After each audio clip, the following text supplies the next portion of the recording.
Elite study platform पर आप सभी का स्वागत है। इस वीडियो में डिस्कशन करेंगे हिमाचल प्रदेश की विधानसभा का जो बजट सत्र चला है उसमें कौन कौन सी भर्तियों के मुद्दे उठाए जा रहे हैं। और आज विशेष तौर पे हम बात करेंगे JYT 817 की जो स्ट्राइक चल रही है उसके ऊपर सदन में क्या कुछ निकल करके आया है। और जैसा कि आपको ज्ञात होगा कि आज हमीरपुर से संबंध रखने वाले विधायक राजेंद्र राणा तथा धर्मशाला के विधायक है सुधीर शर्मा ने भी JYT के अभ्यर्थियों से बात की है। आज क्या एक बड़ा सुझाव दिया गया है विधानसभा के पटल पर कि कंडीशनल ज्वाइनिंग क्या JYT के अभ्यर्थियों को या अन्य जो विजिलेंस से संबंधित भर्ती प्रक्रियाएं चल रही है उनसे ऊपर क्या हो सकता है। इस वीडियो में आपके तथ्यों पर आधारित आपको एक अच्छा विश्लेषण देखने को मिलेगा।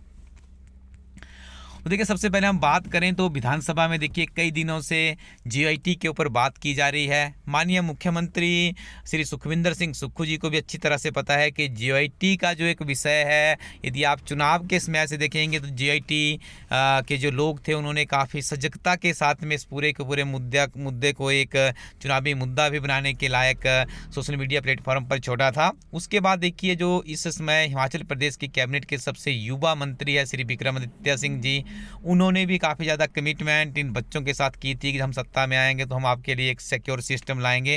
लेकिन देखिए उसके बीच में क्या होता है, जो Himachal Pradesh staff selection commission है उसमें जो धांधलियाँ हुई थी उसका एक बहुत ही बड़ा आप देख रहे होंगे एक जाल हिमाचल प्रदेश में पकड़ा जाता है। उसके बाद देखिए पूरी सारी की सारी प्रक्रियाएँ गर्त में चली जाती है, निरस्त होने के कगार पे खड़ी हो जाती है।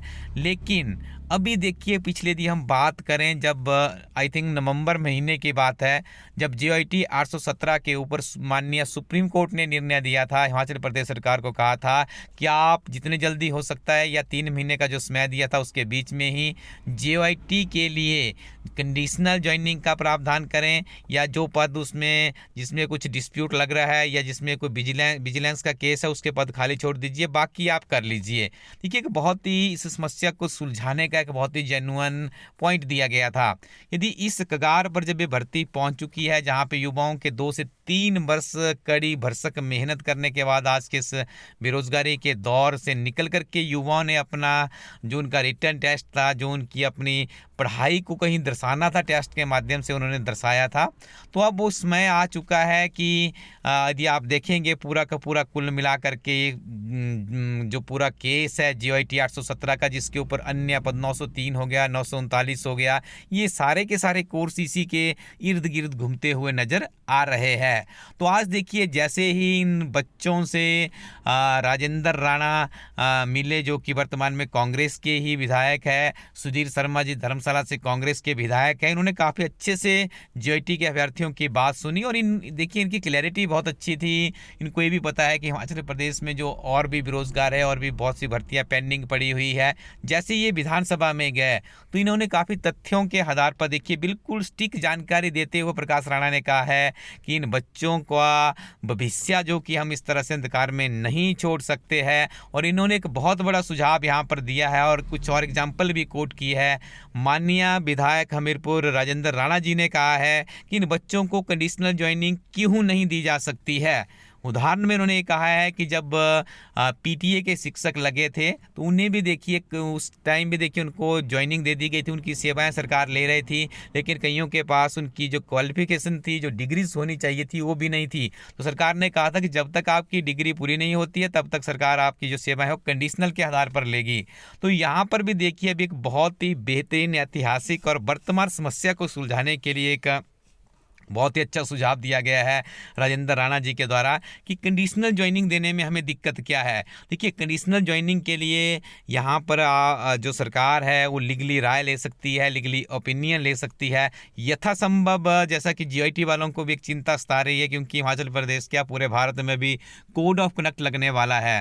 तो जब कोड ऑफ कंडक्ट लग जाएगा तो किसी भी तरह की कोई भी भर्ती नहीं होगी।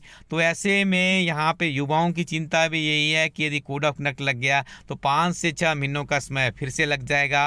और जो युवा हर रोज़ एक एक दिन अपनी इस नौकरी की उम्मीद में, आशा में जी रहे हैं, उनका जीवन यापन कैसे चलेगा। और आज विधानसभा के पटल पर इन जीओआईटी की जो वास्तविक परिस्थितियाँ उसको भी रखा गया है कि कईयों की शादियाँ टूट रही है, कईयों की शादियाँ नहीं हो रही है, कईयों के फाइनेंशियली घर में हालात अच्छे नहीं हैं। देखिए, नौकरी एक ऐसा इंसान के लिए कि इस तरह का उसका आजीविका का एक साधन बनता है जो कि उसके ताउम्र चलता है। और ये युवा वर्ग है जो कि एक टेस्ट और कमीशन के माध्यम से आए थे। नियमों में एक देखिए थोड़ी सी ढील रह चुकी है। जिन्होंने नियम बनाए हैं उनके ऊपर किसी तरह की कोई कार्रवाई नहीं है, किसी तरह की कोई उनके ऊपर कोई अन्य परेशानी भी नहीं है कि आपने ऐसे नियम क्यों बनाए। और देखिए, नियमों के जंजाल में जब युवा फंस जाता है, एक तो वो बेरोजगार है, ऊपर से देखिए वो जब बेरोजगारी की मार झेल रहा है, तो ऐसे में यहाँ पे देखिए फर्स्ट प्रायोरिटी पर एक काम होना चाहिए कि जीओआईटी के अभ्यर्थियों को यथासंभव कंडीशनल ज्वाइनिंग एक रास्ता है जिसके माध्यम से स्मारक को सुलझाया जा सकता है बिफोर कोड ऑफ कनेक्ट। तो ये आपके लिए देखिए एक बहुत बड़ा अपडेट है। आप देखिए माननीय मुख्यमंत्री श्री सुखविंदर सिंह सुक्खू जी इसके ऊपर क्या अपडेट लेकर आते हैं। यदि आप हिमाचल प्रदेश में किसी भी तरह की प्रतियोगी परीक्षा की तैयारी कर रहे हैं तो उसके लिए आपको विजिट करना होगा। अपने गूगल क्रोम पे जाइए या कहीं पर भी आप सर्च कर सकते हैं किसी भी क्रोम के ऊपर elitestudyco.in। जब आप इस वेबसाइट के ऊपर जाएंगे तो आपको बहुत सी अच्छी अच्छी किताबें यहाँ पर मिलेगी। इन किताबों को आप जरूर पढ़िएगा। यदि आपने पीजीटी स्कूल लेक्चरर भर्ती प्रक्रिया में हिस्सा लेना है तो उसके लिए बीएड पोर्शन की हिंदी अंग्रेजी मीडियम में हमारी टीम के द्वारा सेपरेट बुक लॉन्च कर दी गई है। और कंप्यूटर के अभ्यर्थियों के लिए हम बता दें कि इस मुश्किल के समय में भी आप पढ़ते रहिएगा। आप अपनी स्क्रीन पे एक बहुत ही बेहतरीन किताब देख रहे हैं। ये हिमाचल प्रदेश की पहली ऐसी किताब है जिसे कम्पिटिटिव एग्जाम के अभ्यर्थियों के लिए ही बनाया गया है, क्योंकि इस किताब में आपको मिलते हैं concise chapter wise theory, chapter wise previous solver questions, quick revision with one liner question है। 3500 प्लस क्वेश्चन बैंक इस किताब में है। 5 आपके लिए प्रैक्टिस सेट दिए गया है। किताब का नाम दिया गया है कंप्यूटर फंडामेंटल नॉलेज। यानी हिमाचल प्रदेश में कंप्यूटर से संबंधित या नेशनल लेवल पे कोई भी परीक्षा यदि कंप्यूटर से संबंधित होती है तो ये किताब आपके लिए बहुत ही उपयोगी साबित होने वाली है। इस किताब को आप अपने, यदि आप शिमला में है तो आप अपने किसी जो शॉपकीपर है उसको भी अप्रोच कर सकते हैं। आप देखिए फ्री समय में भी आप स्ट्राइक कर रहे हैं या किसी और कारण से आप कहीं पर भी है, पढ़ते रहिएगा, रीडिंग हैबिट अपनी डेवलप करते रहिएगा। या आप elitestudyco.in वेबसाइट के माध्यम से भी इस किताब को पढ़ सकते हैं। इस किताब को आप जरूर एक बार पढ़िएगा। आपकी बहुत सी जानकारियां हैं जो कि आपको अपडेटेड नहीं होगी। इस किताब को फुली अपडेटेड वर्जन के साथ में लॉन्च किया गया है। और हिमाचल प्रदेश एक समग्र अध्ययन हिमाचल प्रदेश की एकमात्र ऐसी किताब है जो कि क्लर्क से लेकर एचएस तक की परीक्षाओं की एग्जामिनेशन के लिए उपयोगी किताब है। आप इस किताब को भी एक बार जरूर ट्राई कीजिएगा। Thank you very much. Keep watching elite study YouTube channel.